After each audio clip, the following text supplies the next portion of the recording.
Hi there, we all love to speculate, don't we? And this week there's been quite a lot of speculation in and around the Nikon mirrorless ecosystem. I started off this week starting to create a video that was more technical in nature around the Z8.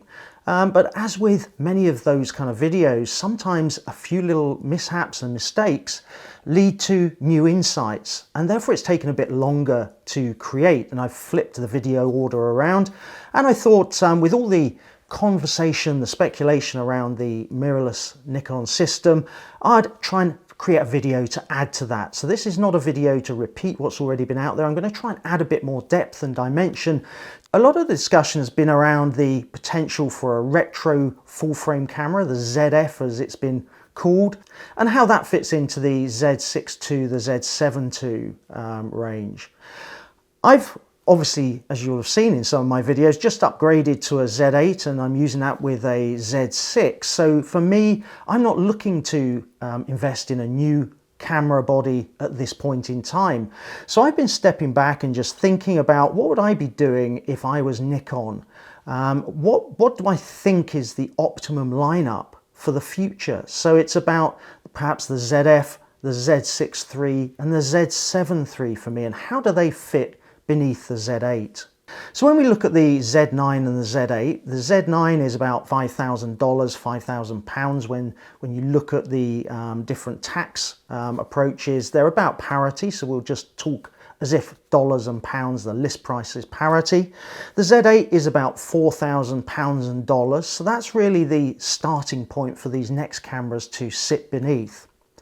Now I think the Z7iii will maintain a slight price premium to the Z6iii. We'll probably see the Z7iii coming in around the 3,000 to 3,400 mark. The Z6iii coming in around the 2,500 to 2,800 mark. And that leaves the ZF coming in, as rumoured, around the 2,000 to 2,300 mark. Now, I'm not trying to predict prices, but it gives us a pecking order that we can start to then think about how would Nikon differentiate the specs of those cameras to justify the price ranking. So let's start with the Z7iii, assuming that's on the roadmap, but I would assume it probably is. I think Nikon will probably increasingly differentiate this camera for landscape photographers, that kind of photography, where actually having a slightly higher megapixel sensor, something more akin to the Sony 60 plus megapixel sensor in the camera will be a real benefit, where we want the quality of a sensor that's moving towards medium format with the ergonomics of a Z7. That 60 plus megapixel sensor will still have a shutter, in my opinion, because that will minimize the amount of engineering change required to the camera. We can retain a lot of the engineering that's gone into the Z7 II. It will require something like an XP7 processor to cope with the autofocus, which will be probably some of the Z8, but you know, autofocus a step up from the Z7 II. The same number of autofocus points on the higher megapixel sensor. I think some of the challenge will be the processing of the 60 megapixel images. Whilst you could put a bigger buffer in and the camera may be able to cope with it, the cards, the CF Express Type B cards, are probably not going to be there in terms of high bandwidth for higher frames per second. So we'll probably see the capability in terms of burst rate kept back at about 10 megapixels, possibly even lower, to differentiate it from some of the other cameras in the range. In terms of video, the Z7 I've used less for video. It's more of a stills camera, and therefore I think we'll probably see, even though the sensor would be capable of doing 8K, I think we'll probably see that functionality held back to 4K with perhaps some additional in-camera codecs. Overall, this will be a really nice camera for those of you who are looking to go out and do landscape photography, and as I say, will probably sit somewhere between where the Z7 II is today and medium format, giving the benefits, that trade-off of quality versus portability. So let's jump to the Z6iii. Much awaited camera. I know a lot of you are really looking forward to seeing what this camera can offer. I think here we'll see a bump up in sensor from the 20 odd megapixels today, probably to a 45 megapixel.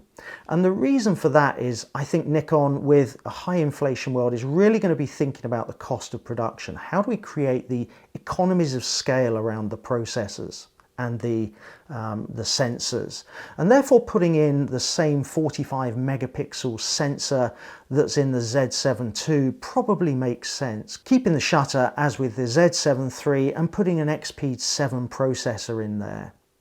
I think what we'll see here, because it's a 45 megapixel sensor, we may see with the upgraded autofocus that will probably come, we'll see a higher burst rate in continuous shooting, possibly up to 15 or 20 frames per second, because that's what, you know, the whole ecosystem, the engineering blueprint for these cameras can probably cope with.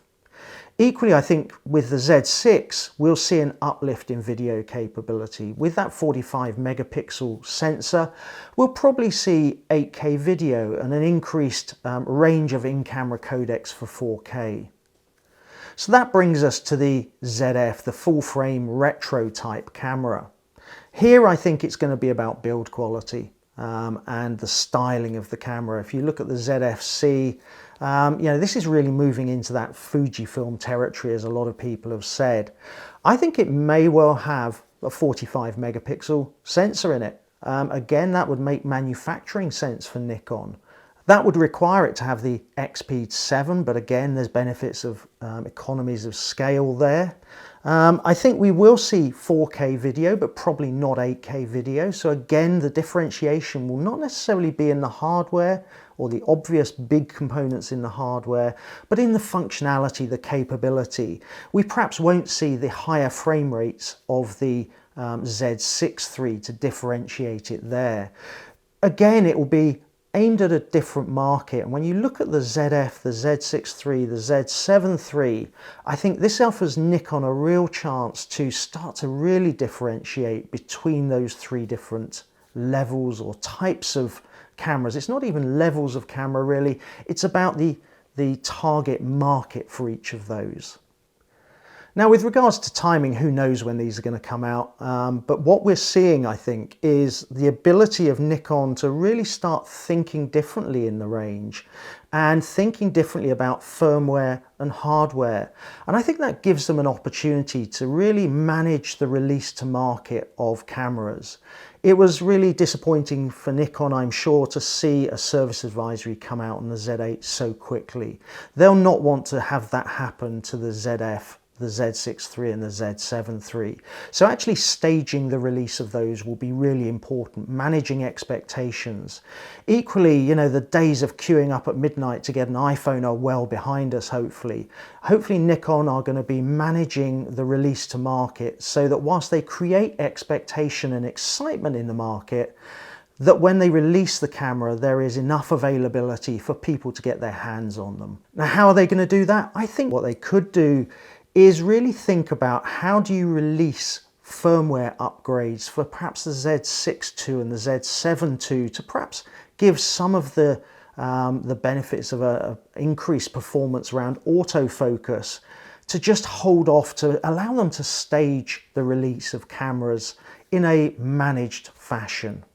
So really using firmware and hardware and seeing that progressive release of functionality before you need to upgrade your hardware is going to be perhaps the way we see the development of cameras in the future. I think this also plays to a more managed approach, that's slightly different from smartphones. If you're Apple and there's 1.4 billion iPhones in the market and 200 million iPhones sold each year, you can perhaps, dance to an annual drumbeat of upgrades. I think when you're back down into, the size of the market for mirrorless cameras, making a viable route map is a different opportunity, perhaps one that doesn't go to this annual drumbeat. Now, it's very easy to get caught up in the tech bubble around cameras and mirrorless cameras and Nikon mirrorless cameras, but it's important to step back and think about why most people buy a camera. and it's about creating memories or creating images that they can share with people. It's about enjoyment and enrichment. It's not necessarily about the technology. And that's why it's great to see a bit of excitement building, whether it's in the Nikon ecosystem, the Canon ecosystem, the Sony ecosystem, it doesn't matter. Creating a vibrant ecosystem around photography is really good for the market, for us as users, and for seeing some great images as we move forward. It'd be great to understand what you think Nikon should be doing. It'd be great to understand what your aspirations, what are you looking for from Nikon if you're looking to upgrade. Drop your thoughts in the comments below. It'd be great to have a bit of a discussion going. As always, I look forward to seeing your comments and seeing you on a future video.